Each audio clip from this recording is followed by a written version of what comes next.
తెలంగాణ వ్యాప్తంగానే కాదు దేశవ్యాప్తంగా కూడా ఈ సంఘటన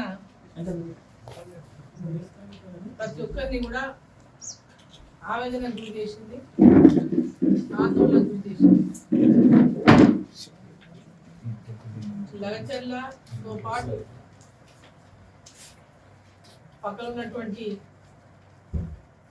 రోడ్డిబండ తాండా, పుల్చర్లకు తాండా, హక్కింపేట, ముల్లపల్లి అన్ని గ్రామాలలో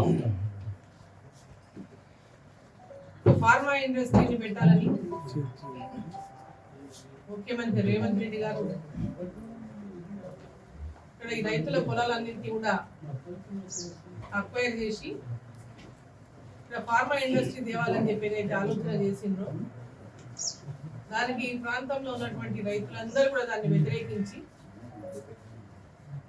మేము చిన్న రైతులము, సన్నకారు రైతులము, మాకున్న అర్ధ ఎకరా, 1 ఎకరా, 2 ఎకరా, 3 ఎకరాల భూములలో మా జీవనాన్ని కొనసాగిస్తున్నాము. సంవత్సరాల మీద భూమి మీద ఆధారపడి జీవిస్తున్నాము. మా భూములు మేము ఇయ్యము. మా భూములు పోగొట్టుకుంటే మాకు కంప్లీట్గా జీవనోపాధి మాకే కాదు, మా పిల్లలకు కూడా జీవనోపాధి ఉండదు. మాకు ఇక్కడ కంపెనీ వద్దు, మా భూములే మాకు ఉండాలి, మేము భూములు ఇయ్యమని చాలా రోజులుగా ఆందోళన చేసింది. తర్వాత ఆ రోజు అయినటువంటి సంఘటన తర్వాత అర్ధరాత్రి వచ్చి రైతులందరినీ తీసుకెళ్లి దాదాపు 57 మందిని రాత్రి ఊరి మీద దాడి చేసి ఇళ్ళకి వచ్చి ఇళ్లలోకి పోయి దొరబడి వాళ్ళని తీసుకుపోయి రాత్రి కూడా తీసుకుపోయి వీళ్ళ మీద కేసులు పెట్టి అరెస్టులు చేసి రకరకాల హింసకు కొట్టి వాళ్ళని అనేక రకాలుగా ఇబ్బందులు పెట్టి భయపెట్టి ఎన్ని రకాలుగా ఇబ్బంది పెట్టినా ఆ రైతులంతా మేము మా ప్రాణాలు పోయినా సరే మా భూములు పోనీయమని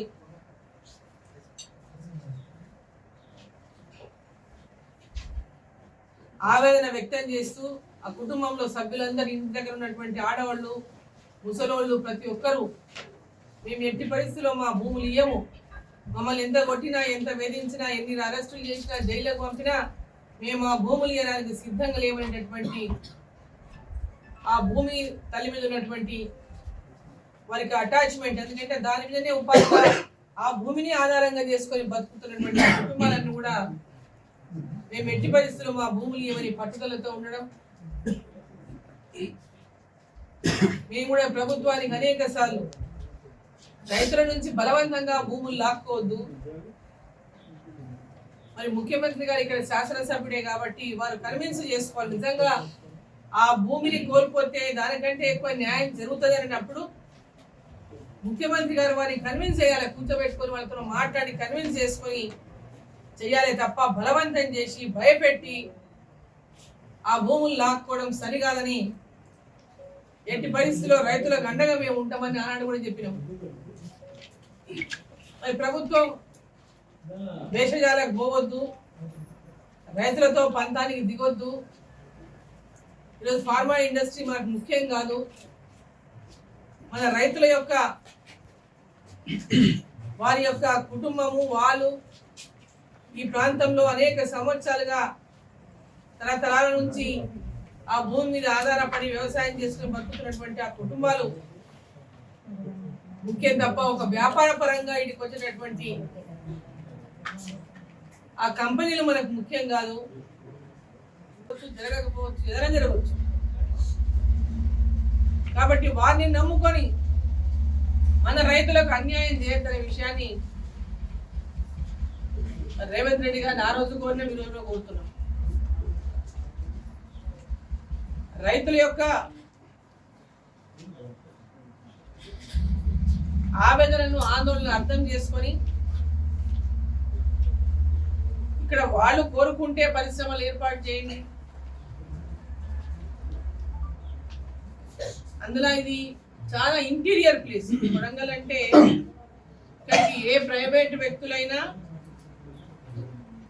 ఇంత లోపలికి వచ్చి ఒక రైల్వే కనెక్టివిటీ లేదు, ఇక్కడ ఈ గ్రామానికి రోడ్ కనెక్టివిటీ లేదు. ఇంత లోపలికి వచ్చి ఇండస్ట్రీలు పెట్టి ఇప్పటికిప్పుడు ఇక్కడ ఏదో జరుగుతుంది అనేటటువంటి 4 ఏళ్లలో ఏదో అయిపోతున్నటువంటి మాట ఎవరు కూడా దాన్ని నమ్మే పరిస్థితి లేదు. ఇది చాలా లోపలికి ఉన్నటువంటి గ్రామాలు అందులో. కాబట్టి రైతులు కోరుకున్నటువంటి విధంగా ఈ ప్రాంతంలో అందరికీ కూడా వాళ్ళ పొలాలకు నీళ్లు ఇప్పించి ఆ పొలాలను ఇంకా బ్రహ్మాండంగా పంటలు పండించుకునేటటువంటి విధంగా ఆ రైతులకు సహకారం అందించి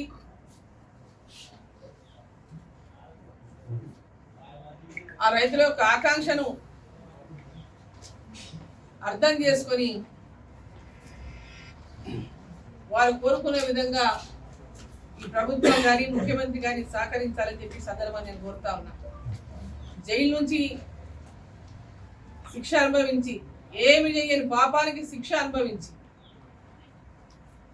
అడ్డగోలుగా పోలీసు వాళ్ళు కొడితే దెబ్బలు తిని అరెస్టు చేసి జైల్లో ఉండి కుటుంబానికి దూరమై ప్రెగ్నెంట్ ఒక అమ్మాయి కడుపుతో ఉన్నటువంటి అమ్మాయి భర్తను తోసేసి తీసుకుపోయినటువంటి సందర్భం కూడా.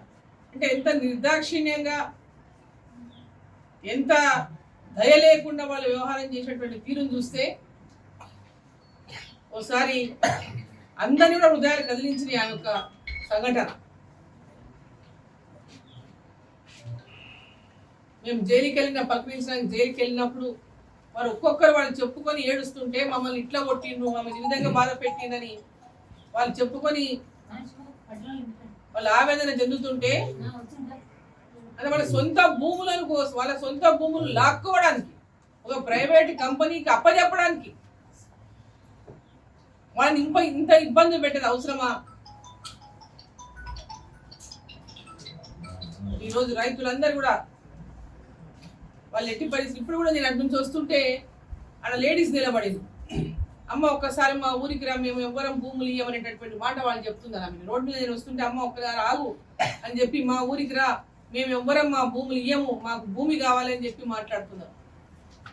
అంటే వాళ్ళ లోపల ఆ భూమి మీద జీవనాధారంగా బతుకుతున్నటువంటి ఆ కుటుంబాలు వాళ్ళ ఆవేదనను అర్థం చేసుకోవాల్సినటువంటి అవసరం ఉంది. ఇదేదో ప్రభుత్వ పథకాల కోసం కాదు, లేదా ఇక్కడ ఏదో ప్రాజెక్ట్ వస్తుంది ప్రాజెక్ట్లో పోతున్నటువంటి భూమి కాదు.